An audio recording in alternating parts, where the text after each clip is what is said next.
ನಮಸ್ತೆ, ಎಜೆ ನ್ಯೂಸ್ಗೆ ಸ್ವಾಗತ. ಯರಗಟ್ಟಿ ಪಟ್ಟಣದ ಮಹಾಂತ ದುರದುಂಡೇಶ್ವರ ಮಠದಲ್ಲಿ ರಾಷ್ಟ್ರೀಯ ಮಾಜಿ ಸೈನಿಕರ ಸಮನ್ವಯ ಸಮಿತಿ ಹಾಗೂ ಜೈ ಜವಾನ್ ಜೈ ಕಿಸಾನ್ ವಿವಿಧ ಉದ್ದೇಶಗಳ ಸಹಕಾರಿ ಸಂಘ ಮತ್ತು ವಿವಿಧ ಸಂಘಟನೆಗಳ ಸಂಯುಕ್ತ ಆಶ್ರಯದಲ್ಲಿ 25ನೇ ಕಾರ್ಗಿಲ್ ವಿಜಯ ದಿವಸ್ ದಿನವನ್ನು ವಿಶೇಷವಾಗಿ ಆಚರಿಸಲಾಗಿದೆ. ಕಾರ್ಗಿಲ್ ಸೈನಿಕರನ್ನ ಸ್ಮರಿಸಿ ಭಾರತದ ಭೂಪಟ ರಚನೆ ಮಾಡಿ ಸೈನಿಕರ ರೈಫಲ್ನ ಚಿತ್ರದೊಂದಿಗೆ ಶಾಲಾ ಮಕ್ಕಳು ದೀಪ ಬೆಳಗಿಸಿ ಗೌರವ ನಮನವನ್ನ ಸಲ್ಲಿಸಿದರು. ಇದೇ ವೇಳೆ ನಿವೃತ್ತ ಶಿಕ್ಷಕ ಆರ್ಎಲ್ ಜೂಗನವರು ಮಾತನಾಡಿ, ಕಾರ್ಗಿಲ್ ಯುದ್ಧ ಭಾರತೀಯ ಪ್ರತಿಯೊಬ್ಬ ಪ್ರಜೆಯ ಮನಸ್ಸಿನಲ್ಲಿ ಅಚ್ಚಳಿಯದೆ ಉಳಿಯುವಂತಹ ದಿನವಾಗಿದ್ದು, ಶೌರ್ಯ ಪರಾಕ್ರಮವನ್ನ ಪ್ರದರ್ಶಿಸಿದ ದಿನವಾಗಿದೆ.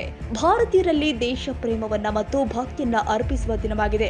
ಭಾರತೀಯರು ಆಪರೇಷನ್ ವಿಜಯ್ ಮೂಲಕ ಕಾರ್ಗಿಲ್ ದ್ರೌಸ್ ವಲಯದಲ್ಲಿ ಪ್ರದರ್ಶಿಸಿದ ಶೌರ್ಯದ ನೆನಪಿಗಾಗಿ ಈ ದಿನ ಕಾರ್ಗಿಲ್ ಯುದ್ಧದಲ್ಲಿ ಹೋರಾಡಿದ ಸೈನಿಕರ ಗೌರವಾರ್ಥವಾಗಿ ಜುಲೈ 26ರಂದು ಕಾರ್ಗಿಲ್ ವಿಜಯ್ ದಿವಸ್ ದಿನವನ್ನ ಭಾರತದಾದ್ಯಂತ ಆಚರಿಸಲಾಗಿದೆ. ಇಂಡಿಯಾ ಗೇಟ್ನಲ್ಲಿ ಇರುವಂತಹ ಅಮರ್ ಜವಾನ್ ಜ್ಯೋತಿಯಲ್ಲಿ ಸೈನಿಕರಿಗೆ ಗೌರವ ಸಲ್ಲಿಸಿರುತ್ತಾರೆ.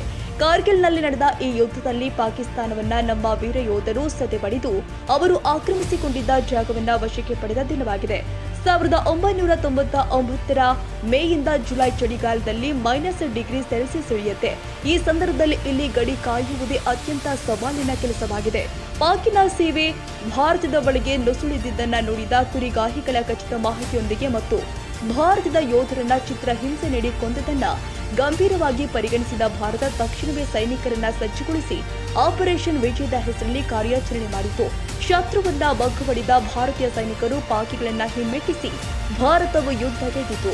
ಇದಾದ ಬಳಿಕ ಪ್ರತಿ ವರ್ಷ ಜುಲೈ 26ರಂದು ಕಾರ್ಗಿಲ್ ವಿಜಯ ದಿವಸ್ ಅನ್ನು ಆಚರಣೆ ಮಾಡಲಾಗುತ್ತೆ ಎಂದರು. ಈ ಒಂದು ಒಂಟಿಯವರ ಗಲಿಯಲ್ಲಿ ಎಲ್ಲ ಮುಸ್ಲಿಂ ಸಮಾಜ ಆಗಿರ್ಬೋದು, ನಮ್ಮ ಕುರುಬ ಸಮಾಜ ಆಗಿರ್ಬೋದು, ಹಿಂದೂ ಸಮಾಜ ಆಗಿರ್ಬೋದು, ಎಲ್ಲ ಸಮಾಜದವರು ಕೂಡಿ ಈ ಒಂದು ವೀರ ಮರಣ ಹೊಂದಿದಂಥ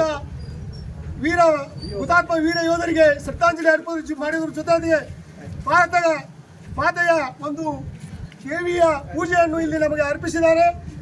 ಇವರಿಗೆ ದೇವಿ ಸದಾ ಶಕ್ತಿಯನ್ನು ಕೊಡಲಿ, ಭಾರತ ಮಾತೆಯ ರಕ್ಷಣೆಯನ್ನು ಎಲ್ಲ ವೀರ ಯೋಧರಿಗೆ ಹಾಗೂ ಈ ಸಮಾಜ ಬಾಂಧವರಿಗೆ ಕೊಡಲಿ ಅನ್ನುವಂಥ ಮಾತನ್ನು ಹೇಳಿ, ಇವತ್ತು ಏನು ನಮಗೆ ಗೌರವ ಕೊಟ್ಟಿದ್ರಲ್ಲ, ಇದು ನಮ್ಮ ಮಾಜಿ ಸೈನಿಕರಿಗೆ ಬರೆಯಲಾದಂಥ ದಿನವನ್ನು ಮಾಡಿಕೊಂಡು ನಿಮಗೆ ಮುಂದಿನ ದಿನಮಾನಗಳಲ್ಲಿ ನಮ್ಮಿಂದ ಏನು ನಿಮಗೆ ಬೇಕಾದಂಥ ಸಹಾಯವನ್ನ ಮಾಜಿ ಸೈನಿಕರು ನೀವು ಮಾಡ್ತಾರೆ ನಿಮ್ಮ ಸಮಾಜ ಬಂಧುರಿಗೆ ಅನ್ನುವಂಥ ಮಾತನ್ನ ಈ ಸಂದರ್ಭ ಹೇಳಾಕತ್ತೀವಿ.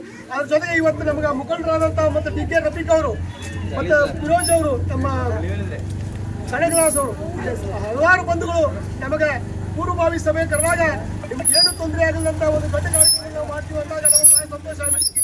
ಅದಕ್ಕೆ ನಾವೆಲ್ಲ ಮಾಜಿ ಸೈನಿಕರ ವತಿಯಿಂದ ಎಲ್ಲ ಮುಖಂಡರಿಗೆ ಹಾಗೂ ಮಾಡಿದಂಥ ಕಾರ್ಯಕರ್ತರಿಗೆ ನಾವೆಲ್ಲರಿಗೂ ಆಗಿದ್ದೀವಿ ಅಂತ ಹೇಳಾಗಿದೆ. ಈ ಸಂದರ್ಭದಲ್ಲಿ ಹುತಾತ್ಮರು ಆದ ಮನೋಜ್ ಕುಮಾರ್, ವಿಕ್ರಮ್ ಬಾತ್ರಾ, ಸಂಜಯ್ ಕುಮಾರ್, ಅನುಜ್ ಮತ್ತು ಯೋಗೇಂದ್ರ ಸಿಂಗ್ ವೀರ ಸೈನಿಕರನ್ನ ಸ್ಮರಿಸಿ ಭಾರತದ ಭೂಪಟ ರಚನೆ ಮಾಡಿ ಸೈನಿಕರ ರೈಫಲ್ನ ಚಿತ್ರದೊಂದಿಗೆ ಶಾಲಾ ಮಕ್ಕಳು ನೃತ್ಯ ಮಾಡುವ ಮೂಲಕ ಗೌರವ ನಮನ ಸಲ್ಲಿಸಿದ್ರು. ಇದಲ್ಲದೆ 1962ರ ರೈಫಲ್ ಮ್ಯಾನ್ ಜಸ್ವಂತ್ ಸಿಂಗ್ ರಾವತ್ ಮತ್ತು 1965ರ ಆಶ್ರರಾಮ್ ತ್ಯಾಗಿ ಅಂತಹ ಮಹಾನ್ ಸೈನಿಕರನ್ನ ಸ್ಮರಿಸಿ ಹೂಗಳನ್ನು ಕೂಡ ಅರ್ಪಿಸಿದ್ರು. ಈ ಸಂದರ್ಭದಲ್ಲಿ ಡಾಕ್ಟರ್ ಶಿವಲಿಂಗ ಮುರುಘರಾಜೇಂದ್ರ ಮಹಾಸ್ವಾಮಿಗಳು ದಿವ್ಯ ಸಾನ್ನಿಧ್ಯವನ್ನು ವಹಿಸಿದ್ರು. ಗಣಪತಿ ಮಹಾರಾಜರು ಸಾನ್ನಿಧ್ಯವನ್ನು ವಹಿಸಿದ್ರು. ಅಧ್ಯಕ್ಷತೆಯನ್ನ ಮಾಜಿ ಸೈನಿಕ ಎಂಎಸ್ ಅಳಗೂಡಿ ವಹಿಸಿದ್ರು.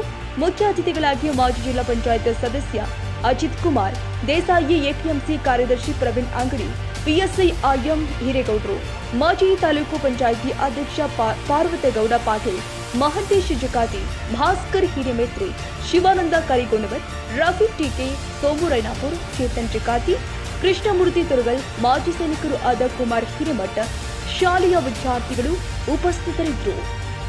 ತಾಜಾ ಸುದ್ದಿಗಾಗಿ ಎಜೆ ನ್ಯೂಸ್ 24x7ಗೆ ಸಬ್ಸ್ಕ್ರೈಬ್ ಮಾಡಿ ಮತ್ತು ಬೆಲ್ ಐಕಾನ್ ಒತ್ತಿ ತಪ್ಪದೇ ಲಿಂಕ್ ಶೇರ್ ಮಾಡಿ.